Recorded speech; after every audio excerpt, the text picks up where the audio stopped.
A top story this hour, the winter season is finally here, and for many young boys it means the opening of initiation schools across the country.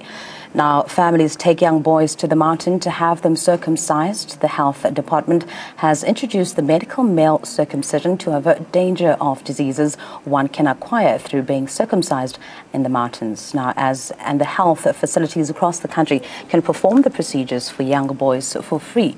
However, some traditional leaders are concerned that this might make Africans lose their tradition. Male circumcision has in recent years been in the spotlight over the high level of initiates deaths. Now, joining us live in studio to discuss this is Prince Manene Tabane, Contralesa NEC member. We're also joined by Mr. Rogers Baloyi, who's from Brothers for Life and is the Strategic Communications Manager there, as well as Ngosi Lendevu, who's a member of the National House of Traditional Leaders, serving as the chairperson of the Committee on Tradition, Culture and Customs. A very warm welcome to you all, gentlemen, and thank you so much for coming through to take part in this very important discussion. Good evening. Now, over the past years, dating back to as early as 2009, we've been seeing a high number of deaths of our boys in the mountains. We've been seeing them, we've been seeing penis amputations, we've been seeing them lose some physical part of their bodies, obviously the worst being death. And this has raised the question in some quarters on whether this tradition, this custom is still relevant in today's age. And I would like to start with you, Prince Tabane. What's your take? Yeah, thank you. I think the custom is still relevant, much more relevant, even in these days that we're living in. It's just that this cultural practice has been hijacked by the people who are not knowledgeable about the cultural practice. You'd remember some of the parts in the country, they were not practicing this cultural practice. And some in the areas like Johannesburg, people who are just taking chances. Some are just commercializing the practice for the sake of getting money. That's where the problem it is. If you look in areas where this has been practiced quite for some time immemorial, there are no challenges regarding death, penal imputations. It's something that is new to us. But nonetheless, we have realized the challenge, as I've mentioned, and steps have been taken to address these challenges. Let alone in the process, you'd always find these people who are still manipulating our processes. Steps that have been developed, they are in conjunction with the department, in fact, with the government. But in terms of the traditional leaders, it's not that it's something that is new to them. It's not something that they don't know how to do it, for as long as they know where the problem lies, which we have identified the problem. Okay. Yes. All right. And can I just, before I move on to you, gentlemen, I just want to go back to a place, a part in your answer where you mentioned there are some places where these deaths are not occurring. Yes. Which areas are those? If you go to Eastern Cape, there are places like Herschel.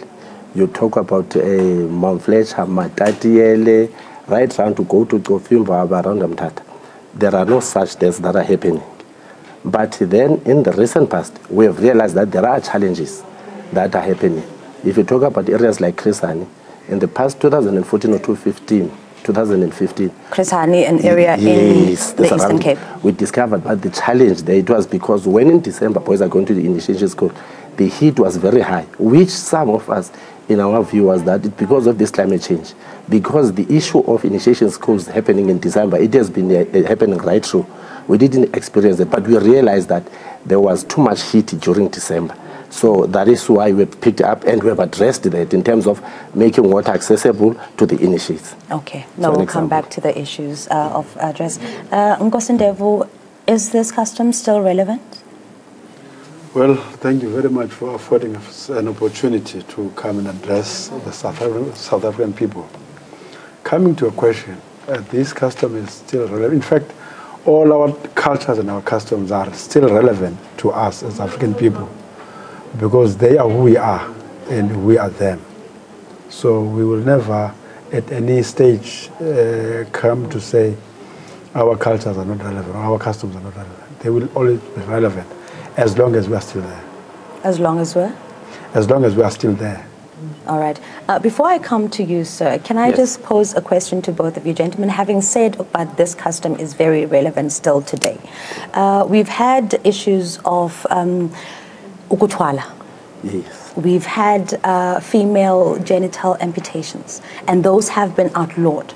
So then, much as we need our culture, should not the parts of our culture that result in death, that result in so many of these other things, be outlawed? But then, if I may chip in, we have realized the challenge. Why are we not addressing the challenge?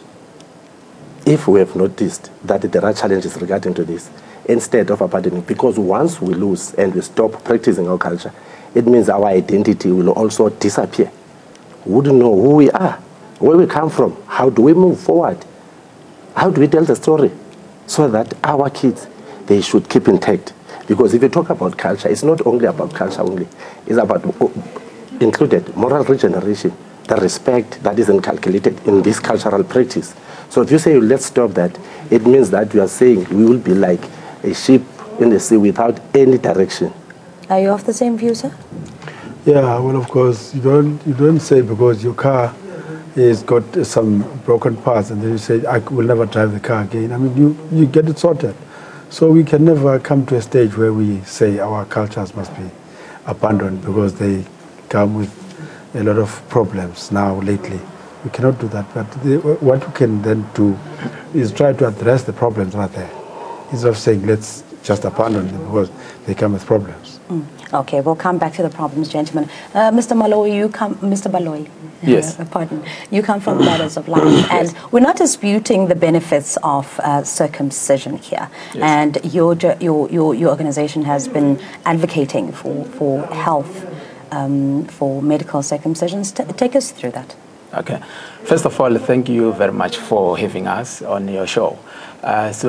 Basically, medical male circumcision is just a surgical removal of the foreskin. So that's where our interest has been. And it doesn't in any way interfere with the cultural practices. So, and what we have seen over the years since 2010, when we first launched our very, very first medical male circumcision campaign, is that we have seen men, a huge increase of men who want to get circumcised in a clinic setting.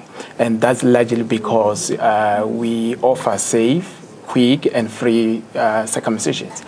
We do, of course, acknowledge that there are people who have or run cultural initiation schools, and we have seen men who come to a medical facility first, get medically circumcised, and then they then move to an initiation school. So once they move from us, because we know a lot of the benefits that men get when they're medically circumcised, then they're of us. So that's why we've been advocating for health benefits. Yeah, Nkosindevu, having heard what Mr. Baloyi said about, we're finding in most instances, mothers take parents, let me not say mothers, parents take their kids to get circumcised at a young age.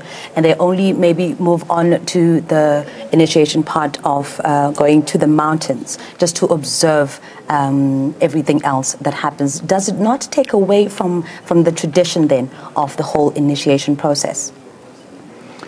Well, initiation is a process. It starts from the family and up to the community and up to the last line where then the boy goes to a mountain or a bush. So that whole process is a custom. So there is no stage that is non-custom in this whole process. So then what happens now when my son is already circumcised by the time he gets there? As women, we are not privy to what happens in the mountains, and we're not trying to get that information, but we're just trying to understand it. They've alluded to the fact that to us it's a package. Surgical part is just a part of the whole process. So to us, that is why we call it traditional initiation practice. We're not going to call it circumcision. When we talk about circumcision, whatever, it's something different from us. To us, it is a process. That is why we call it traditional initiation. Many steps, many things that are involved in there. As Nkosi has alluded to that effect, it will start in the family, and then the repercussions that we have observed recently. Hence, you'll find that If you go to areas like Eastern Cape, the process must start in the mountain and end in the mountain. Then if you start it somewhere, the repercussions is that it is the result of the conflicts or the violence in the society. Because when these boys, they come from the initiation school, if the process has not been done totally in the initiation school, you will find that there's a social stigma that takes place after the process. Because that those who have gone to the hospital, it will be versus those who have done the process in the initiation school. So we should be careful, even in terms of the parents, that we must inform the parents, because the repercussions are very not nice, not at all, because there will be that conflict, which at times as a mother you might not realize that your child, it's no longer the same after it's gone there, because you'll feel that social isolation, because in the role setup, you are not going to be recognized as men. And it's one of the things, we are not saying people shouldn't go where they want. Hence, we are also supporting the process of medical male circumcision, because it's the government process running their own thing. But what we should put in place here, which is we need to address it, that the issue of the medical male circumcision should go where it is relevant. If it goes to areas where traditional initiation practice is done, that's where the problem will come. Because all the boys in the area, they know that they go to a certain route with this traditional way rather than go to the way of the medical male circumcision. But it should be clear that we are not against medical male circumcision. It should be clear it's a government process. But the repercussions of mixing them in that setup of a traditional area is causing problems. Moreover and above, we do have doctors who have gone through the cultural practice. Those doctors also play a meaningful role in the initiation school. Because when you go to the initiation school, we need someone who have gone through the cultural practice. It's not that we'll take every doctor, even if someone has not gone to the initiation school. Now, so earlier, you mentioned something about having identified the problem and being in the process of addressing those problems that are obviously resulting in these negative outcomes in our tradition. A few years ago, Controlesa sought to form a partnership with the government and medical practitioners. I'm not sure if it is the Zero Deaths campaign, but can you just tell us about what is in place to minimize and completely stop these deaths and this other... I think Ungo Sinde will agree with me as a matter of the protocol. I would more speaking as if, because he's my senior in terms of the protocol, the chieftainship. Yes, therefore I'm junior than him. I think it has happened in that way. Because Sinde serves in the National House, there's provincial houses, there is a partnership from the government and the National House. As a result, in the Eastern Cape, there's an act that talks to these challenges. One, to say a boy must be 18 years and above, and there should be processes. There should be a medical certificate before a boy goes to the initiation school, so that any kind of disease should be detected in advance. Okay. So that if it might happen that he suffers from asthma, for example, from TB, he should go with his treatment to the initiation school, so that we don't stop the process of taking the medication to the initiation school. So we have detected those, and these are the systems that are in place. For an example, we should know a traditional nurse who will stay with the boys in the initiation school. That traditional nurse is being screened so that we know exactly, he knows his story when he's there. You talk about the traditional surgeons that are being trained. In some areas, they are even certificated to ensure that when you are there, you'll know what to do. So in a way, we are all trying to minimize. If you look in terms of the stats, they are no longer the same as they used to be before.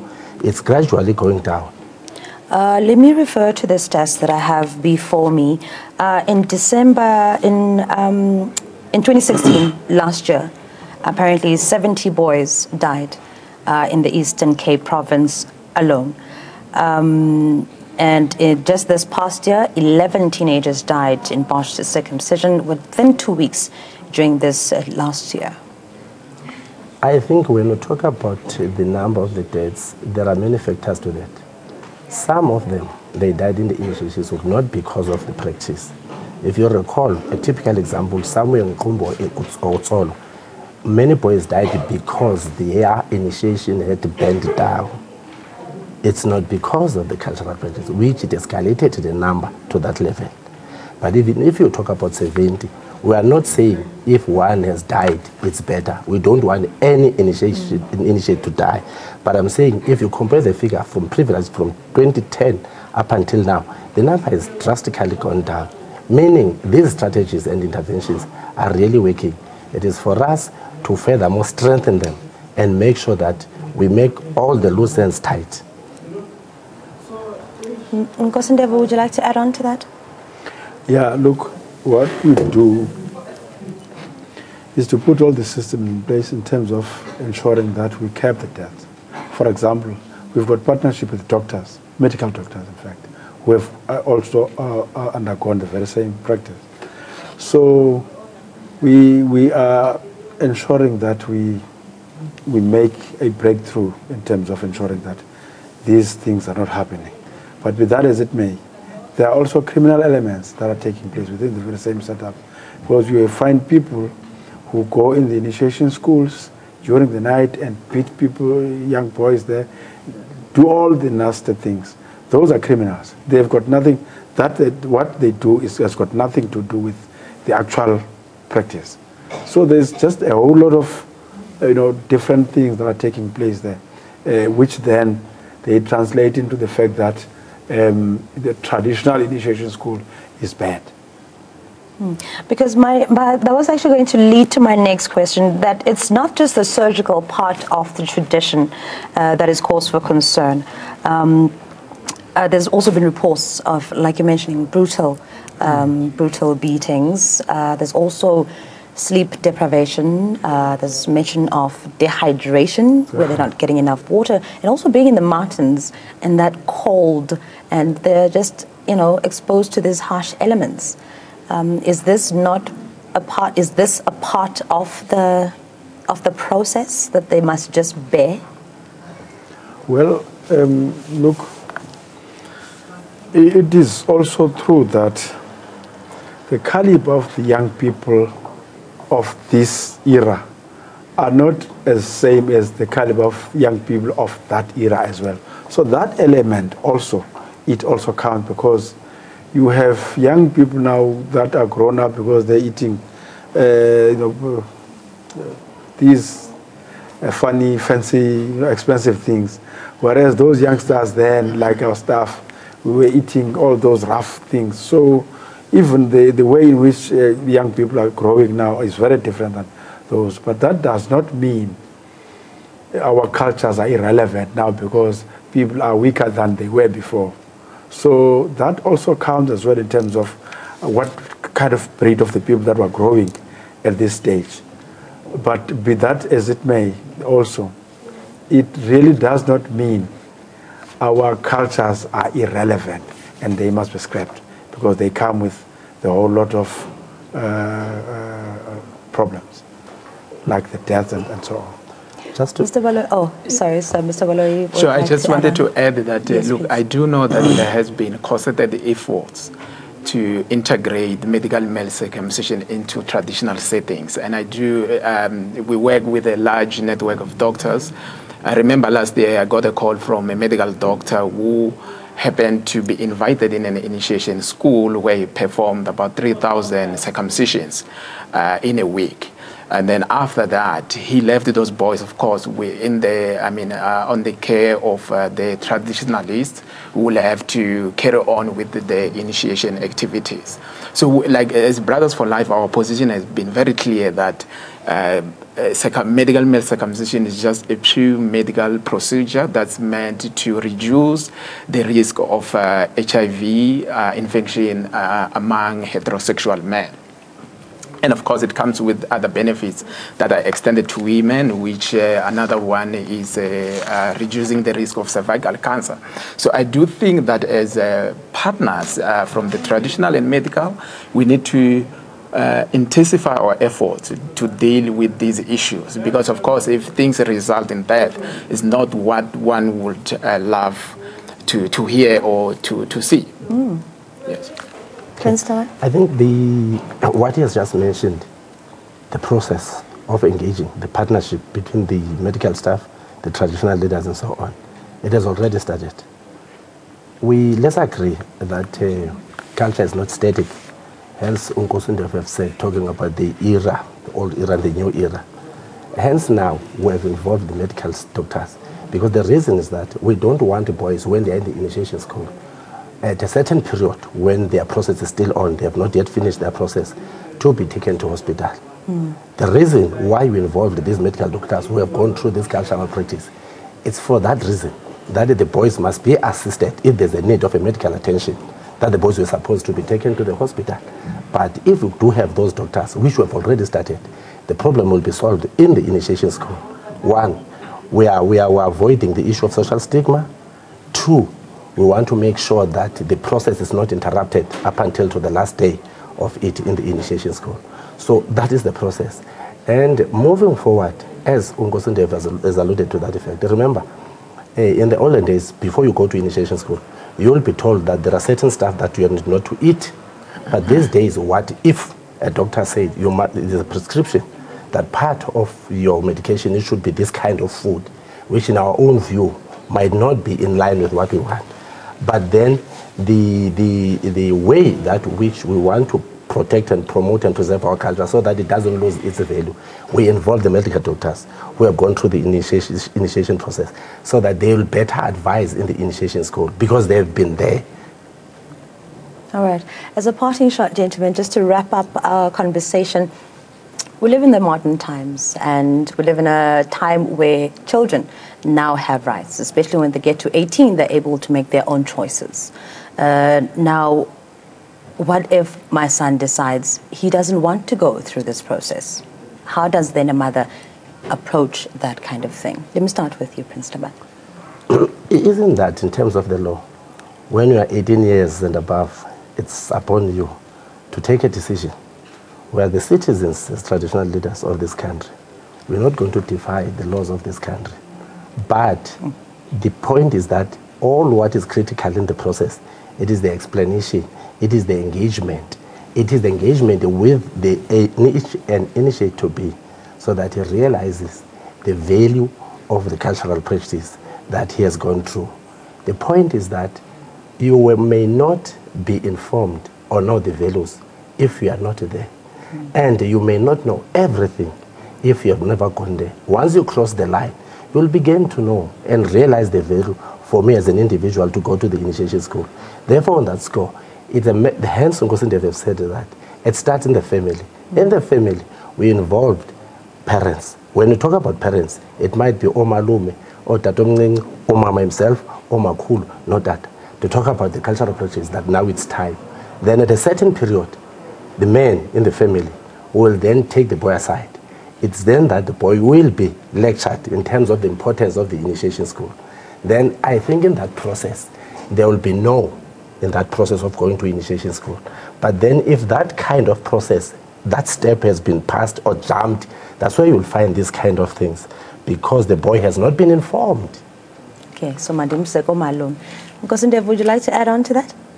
Yeah, as you have correctly pointed out, Umane, people have got a choice now. We are in that kind of situation where people have to take a decision as to whether they do or they don't. So if my son chooses not to go, I don't have a responsibility, or I don't have a right to force him to.